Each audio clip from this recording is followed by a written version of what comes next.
Hey everybody, so it is The Good, the Bad, and the Ugly, episode 3.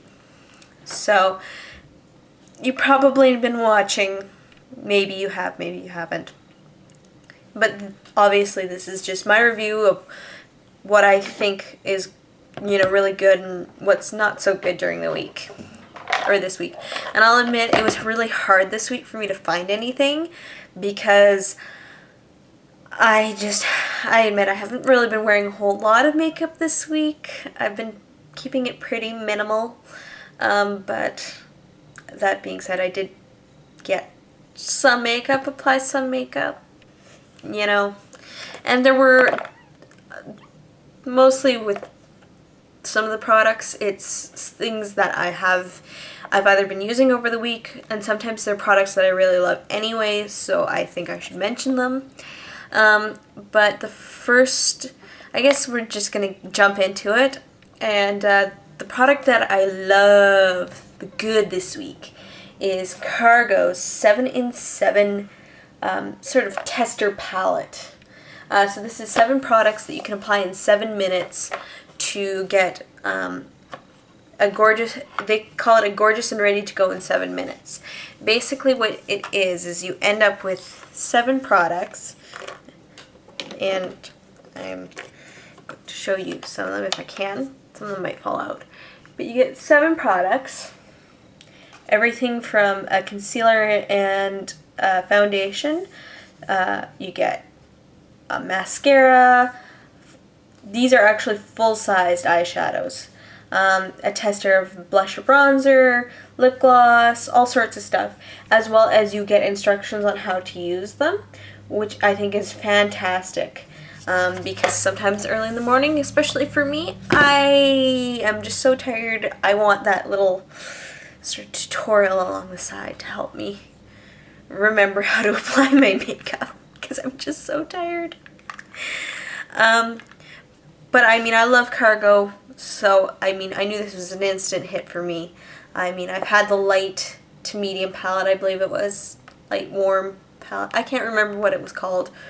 But this is the warm medium palette, by the way. So these are a little bit darker colors than the light palette, and I have not ever, I don't think, picked up the dark palette. So I don't even know what's in that one. That'll probably be the next one I pick up, even though I'm obviously not a darker. This is actually pretty dark on me as it is, but the thing that I hated this week, so the bad, is M.A.C paint pots. Yep, the thing that everybody keeps telling me are wonderful. M.A.C paint pots, the one I have here is chilled on ice. So M.A.C paint pots are basically, they're supposed to be a cream product, and in theory you're supposed to use them the same way you use an eyeshadow primer or even maybe a cream base. I find that it fails in both respects. The texture is kind of greasy feeling to me. Not only that, but the one I have here, chilled on ice, it's supposed to be like a shimmery champagne color. And to be honest with you, the champagne part comes across, but the shimmer is not shimmer.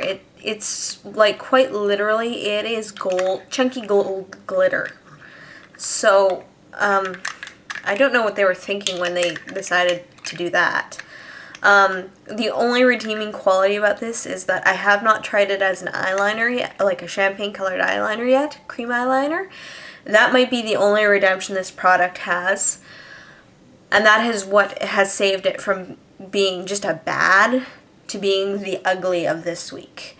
The ugly of this week, I actually don't have the product. It was actually applied in store. And I wouldn't buy it anyways because I already know I don't fit into the criteria to really wear the product. And that is Bobbi Brown foundation. I don't like it. I haven't liked it since I read Bobbi Brown's beauty rules, and she said everybody should be wearing a yellow tone foundation. Only people with yellowish colored skin tones, so they're there are different varying types of skin tones. There's pinks, there's yellows, there's blues, hints of green in some skin tones, and oranges. And that's not people who have really bad fake tans. That's actually some people have orange in their skin tone. By the way, just so that we're not, you know, going into the cray-cray, you're making fun of everybody who has a spray tan world. But she's very firm in believing that everybody should wear a yellow tone foundation, so all of her foundations are yellow toned. And I naturally do have some pink in my skin tone.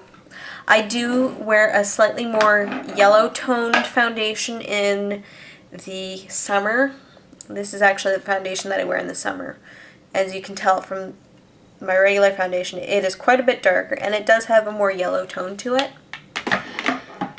And basically, number one, it made me look like I was especially wearing foundation because it was yellow and I do have pink in my skin tone. I mean, a little yellow is fine, but these are like yellow. These are very yellow. And then on top of that, I noticed I have normal skin, so most things don't really upset it either way. But this foundation, within an hour of after application, I looked like an oil slick, to be quite frank with you. And when I noticed it, I have blotting papers with me all the time. Normally, I'll only ever need like one, maybe two. I needed about 6 or 7 just to get rid of the oiliness in my skin. So those are definitely, as far as I'm concerned, Bobbi Brown foundation is the biggest ugly on the planet.